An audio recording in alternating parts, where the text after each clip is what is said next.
Hi, this is Dave with SprayWorks, and today we're going to go through our 20-foot PMC PH2 spray foam rig.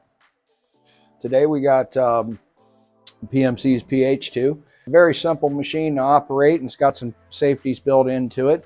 Like on all foam machines, you're going to have an A and B preheater. You're also going to have a hose heat to maintain the temperature from the machine to the gun. And then you're going to have a cycle counter here, and this will count how many cycles per gallon that you're using. And then we also have what we call a cycle down counter. So once you know how much material's in your barrel, you can pre-select how many cycles per gallon and tell the machine to shut off so you don't accidentally run out of material. It's a really nice feature. And then also they have the balance control feature, and basically it goes from 3 to 700. And if you're using spray foam, you're going to want this set at about 300. And basically it's going to monitor the machine, and if it goes out of balance anymore than that, it'll set a fault light off, and you'll go through some ABCs taught here at SprayWorks and find your restriction basically. So it's a nice feature compared to conventional machines that don't have this. The rest of this is to turn on the motor and the pump to engage it to make it spray. Very nice machine, very popular. Also has inlet monitoring systems. This will tell you how much barrel pump pressure is being fed to the machine and what temperature your chemicals are. Moving on down the rig, we have what we call a recirculation manifold. Not only can you bleed the pressures back to the barrels, but you can recirculate your hose and all back into the drum, and that's pretty handy in between times when you're not using the machine. You know, maybe you spray this week and then you're not going to spray for 10 days or so. You want to utilize this so you don't get any contaminants starting to form in your lines. These are one of the barrel pumps that we use, and this is going to supply the chemical to the machine, and it has a return line built in, so when you use your recirc system, the material goes right back into the barrel. Speaking of the barrel station here, is going to designed to carry up to 3 sets of chemical on each side, and that's 6 drums total. Of course, you're going to need a barrel cart to move those 500-pound drums around.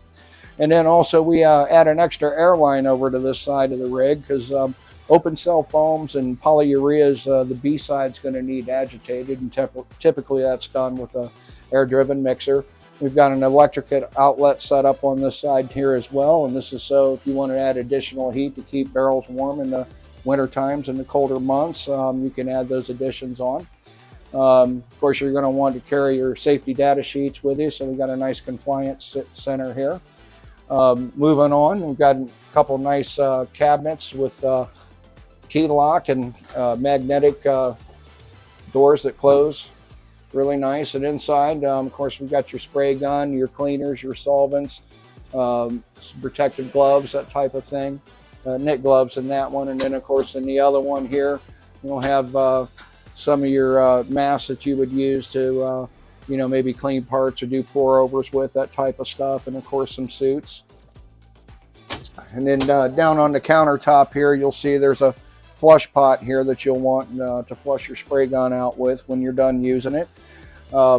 Air regulator manifold system here on the wall. Basically, this is going to supply air to the barrel pumps to make them actuate, and also your spray gun, and then also if you're going to use an air agitated mixer for those open cell foams and polyureas. Safety station, eye wash, first aid kit, gloves, and a fire extinguisher.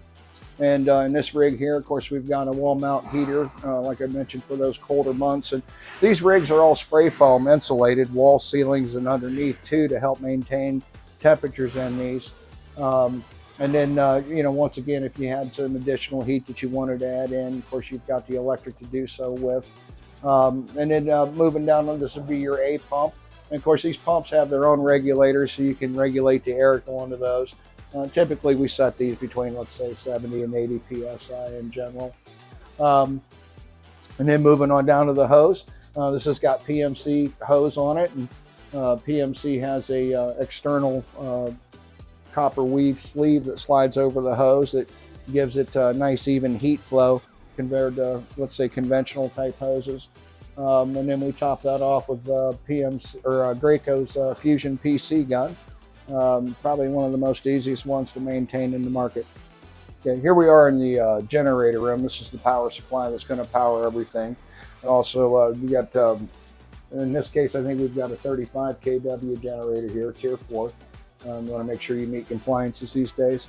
We also have an exterior fuel tank plumb through the wall, so that way when you're filling your truck up outside, you're right there to easily access this and fuel it up at the same time. And as we come over here to come to the compressor, a little bit larger than some of the like the E30 machines, for example. You need a little bit more air because you've got pneumatic barrel pumps and a spray gun. And then, of course, if you're going to run a mixer too, so you want to make sure you have enough air for going to that. And then, of course, we have the power box here. And it'll be all the breakers. So it'll have your main breaker, machine breaker, compressor, all your outlets, lighting, air dryer, etc. Thank you for coming on this SprayWorks Rig Tour.